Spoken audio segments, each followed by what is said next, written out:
গতকালকে জনসভায় বিএনপির মহাসচিব মির্জা ফখরুল ইসলাম আলমগীর তিনি যেই বক্তব্য দিয়েছেন, নিশ্চয়ই বুঝে শুনে দিয়েছেন। সেই বক্তব্যটা রাইট নাও এটার দায়ভার আসলে কাদের উপর পড়ছে?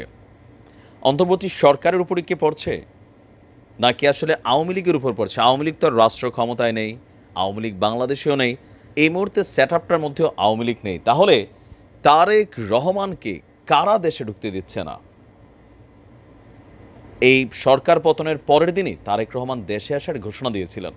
তারপর সেখান থেকে আস্তে আস্তে পিছিয়ে যাচ্ছেন, একটা লম্বা সময় হয়ে গেছে। তাও তিনি কখন দেশে ফিরবেন এ নিয়ে একটা ধোঁয়াশা রয়েছে। আর এই সকল ইস্যুকে কেন্দ্র করে গতকালকে মির্জা ফখরুল ইসলাম আলমগীর তিনি ক্ষোভ ঝেড়েছেন। কার উপরে ক্ষোভ ঝাড়লেন? তিনি বললেন যে কোনো রকম তালবাহানা সহ্য করা হবে না। মানে কারে সহ্য করা হবে না এখন আর? আচ্ছা, পার্ট টুতে বলছেন সমস্ত মামলা প্রত্যাহার করে অবিলম্বে তারেক রহমানকে দেশে ফেরার সুযোগ দিতে হবে। এই বক্তব্যগুলো যখন আওয়ামী লীগ সরকারের আমলে দিত, তখন আমরা ভাবতাম মামলার বাদী বিবাদী, উইটনেস, আদালত, পুলিশ, ইনভেস্টিগেশন রিপোর্ট সকল কিছু আওয়ামী লীগের সেটেলমেন্ট বা সেট আপের মধ্যে আছে। সুতরাং তারেক জিয়া দেশে আসা মাত্রই গ্রেপ্তার হবে। কিন্তু এখন আসলে এই জিনিসগুলো কারা করছে যে তাকে দেশে ফেরার সুযোগ দিচ্ছে না? আওয়ামী লীগ তো আর নাই, বা তাদের সমমনারা এখন এই জায়গায় নাই। তারেক রহমানের ইস্যুতে যদিও দুই চারজন থাকে আওয়ামী লীগের কথা বলার টু শব্দ পর্যন্ত এখন সাহস হবে না। বিএনপির নেতাকর্মীদের বিরুদ্ধে করা মামলাগুলোকে প্রত্যাহার করা না হলে কখনো নিরপেক্ষ অবস্থা তৈরি হবে না। কাদের? অন্তর্বর্তী সরকারের, নাকি সরকারের বিভিন্ন সেক্টরের দায়িত্বে থাকা বিভিন্ন যারা কর্তা ব্যক্তি আছেন? তবে দীর্ঘদিন যাবত অভিযোগ যে আওয়ামী লীগ সরকার চলে গেলেও আওয়ামী লীগের যে সেট আপটা সেটা এখনও প্রশাসনে রয়ে গেছে। কিন্তু তারেক রহমানের ইস্যুটা একটা ভিন্ন ইস্যু। বিএনপির মহাসচিব বলছেন যে শেখ হাসিনা পালালেও সংকট কাটেনি। মানুষ বিশ্বাস করে অবাধ নির্বাচনের মাধ্যমে গণতন্ত্রকে প্রতিষ্ঠা করতে হবে। যত দ্রুত সম্ভব নির্বাচনের উপযোগী পরিবেশ তৈরি করে একটি ভোট দেওয়ার আহ্বান জানান তিনি। বলছেন আওয়ামী লীগ এখনও বিভিন্ন রকম ষড়যন্ত্র করছে, চক্রান্ত করে দেশকে অস্থিতিশীল করতে চাচ্ছে। আচ্ছা, ওইগুলা হচ্ছে আলাদা কথা, আমরা বুঝলাম। কিন্তু তারেক রহমানের ইস্যুটাতে তিনি বলছেন যে এখানে অন্য ইস্যু যে যারা একদিন খালেদা জিয়াকে মিথ্যা মামলায় কারাগারে পাঠিয়েছিল তারাই এখন দুর্নীতির দায়ে কারাগারে আছে।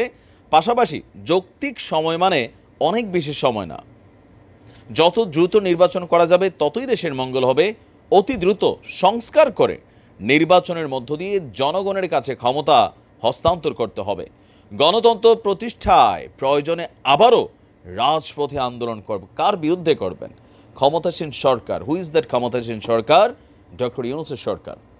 আর ডক্টর ইউনূস সাহেবের সরকারের মধ্যে ডক্টর আসিফ নজরুল ইসলাম, যিনি 5ই আগস্ট পর্যন্ত বা 6-7 আগস্ট পর্যন্ত বিএনপি এবং জামাতের কাছে একজন আদর্শবান নেতৃত্ব, সৎ সাহসী মানুষ ছিলেন, উঠতে বসতে সালাম পাইতেন।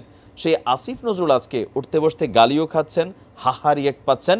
কারণ তাদের কাছে মনে হচ্ছে আসিফ নজরুল ইসলাম বেসিক্যালি মনে মনে হয়তোবা আওয়ামী লীগ, অথবা তিনি আওয়ামী লীগের প্রতি অনেকটা দুর্বল।